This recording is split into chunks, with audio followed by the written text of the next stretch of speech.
नागपुर से बड़ी राजनीतिक खबर सामने आ रही है। शिवसेना शिंदे गुट के कार्यकर्ता नागपुर में अचानक आक्रामक हो गए। पूर्व विदर्भ विभागीय कार्यालय के सामने शिव सैनिकों ने जोरदार प्रदर्शन किया और उम्मीदवारों के नामांकन फॉर्म जलाकर अपना गुस्सा जाहिर किया।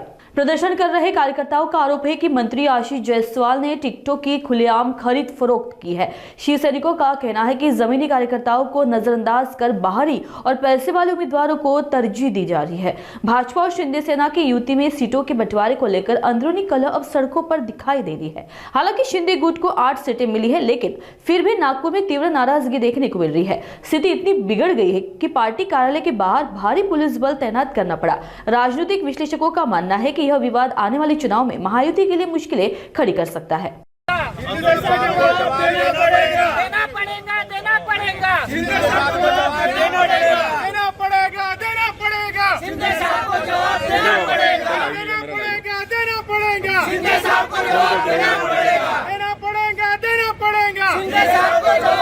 पड़ेगा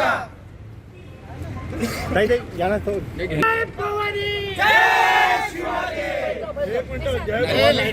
शिवाजी करत आलो। शिंदे साहेबांनी जो उठाव केला होता की शिंदे साहेब आमचे नेता आहे, त्यांनी एवढ्या मोठ्या पक्षाच्या विरोधात जाऊन आपला शिवसेना आपल्या बाजूने आणली आणि आम्हाला कुठेतरी असं वाटलं होतं की शिंदे साहेब आमच्या सोबत आहे। मागील 8 वर्षापासून आम्ही निवडणुकीची वाट पाहत होतो आणि आमचे शिवसैनिक कुठेतरी यात लढेल आणि आमच्या नागपूर महानगरपालिकेमध्ये प्रतिनिधित्व करेल असं वाटत होतं। पण या आशिष जायसवाल हा रामटेकचा आमदार आहे, मंत्री आहे, हा इथे येऊन आला, आमच्या नागपूर महानगरपालिकेत हस्तक्षेप केला आणि एका बंडू तळवेकरच्या म्हणण्यानुसार नागपूरची पूर्ण शिवसेनेची उमेदवारी विकून टाकली, विकून खाल्ली भारतीय जनता पार्टीला। एक फक्त हा कोमट तळवेकर, त्या बंडू तळवेकरची बहीण, बाकी 7 पोरगी 7 उमेदवार पूर्ण भारतीय जनता पार्टीचे। त्याच्यात एक योगेश गोंडाडे एक उमेदवार, त्याची मुलगी दुसरी उमेदवार। कधी आम्ही त्या मीटिंग मध्ये या व्यक्तीला पाहिलं नाही, बंडू तळवेकर आहे आणि तो कुठेतरी आम्हाला असं वाटत आहे की शिंदे साहेबांनी आमच्यावर अत्याचार केला आणि या नागपूर महानगरपालिकेमध्ये या रामटेकचा आमदार मंत्री आहे, महोदय आहे, तो आमच्या इथं हस्तक्षेप करून आम्हाला आज रडण्यापुरतं मजबूर करून टाकलं या आशिष जायसवालनी। आज रडून राहिल्या लोक, आम्ही दुसऱ्याचे फॉर्म भरून पाहत होतो जेव्हा झोन मध्ये, आमच्या अक्षरशः डोळ्यामधून अश्रू येत होते।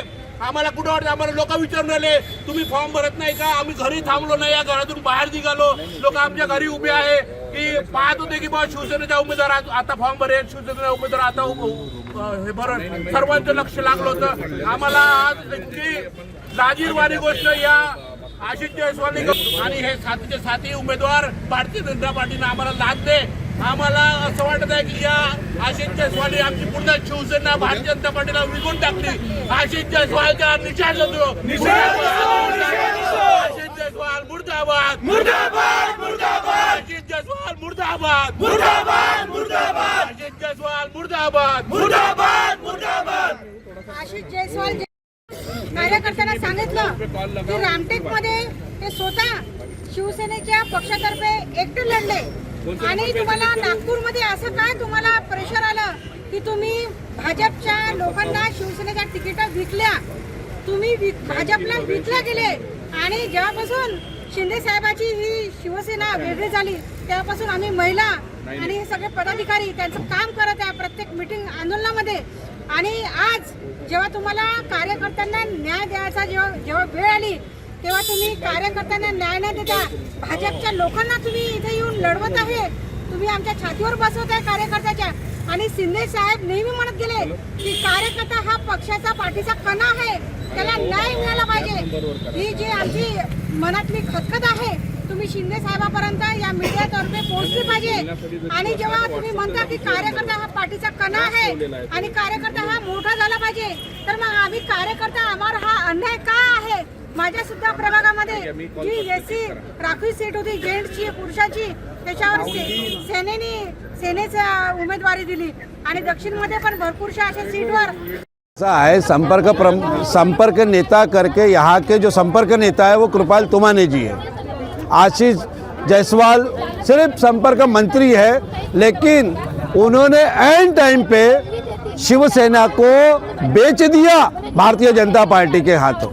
मुझे बताइए कि ये बंडू तड़वेकर की लड़की जो प्रभाग 3 से, और एक योगेश गोंडाडे, वो कई शिवसेना में है नहीं, सिर्फ उनके पास में वो हलबा समाज से रह के एक उनके पास में वैलिडिटी एसटी का सर्टिफिकेट रह के वो जहाँ भी उनको ऐसा एक प्यादा के तरह पे इस्तेमाल करती है कोई भी पार्टियाँ, आज उनको भी दी गई, उनके लड़की को भी दी गई। मैं आशीष जायसवाल जी से पूछता हूँ कि आपको ये अधिकार दिया किसने? यहाँ के लोगों ने यहाँ के शिव सैनिकों को पूछा गया क्या? आप अब ध्यान में रखिए जायसवाल जी, ये आपके माध्यम से बोलता है, ये सारी महिलाएं आपको नागपुर में घूमने नहीं देंगे। ये हम भी शिव सैनिक है, आंदोलन से खड़े हुए, हमने अपने घर की जान दिया शिवसेना के लिए। आप ध्यान में रखिए, आज हमारा वक्त आया कि हमने टिकट मांगना चाहिए, तो हमारे साथ ये अन्याय किसने दिया आपको?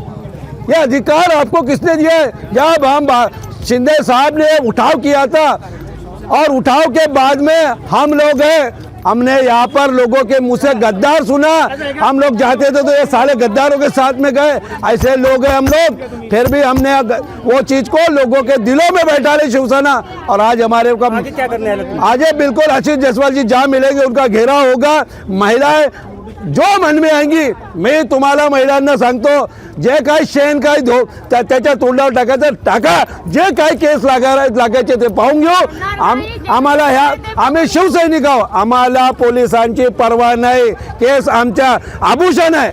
अशा 50 केसा लावा, पण आम्ही या सर्व गोष्टीला तयार आहोत। पार्टी सोडा, पार्टी बिल्कुल काही उसके बाद की पार्टी है, पार्टी हमारी है, हमने सीजी है शिवसेना की पार्टी, किसी के हम एक शिंदे साहब के साथ में है, उस प्रामाणिक नेता के साथ में है।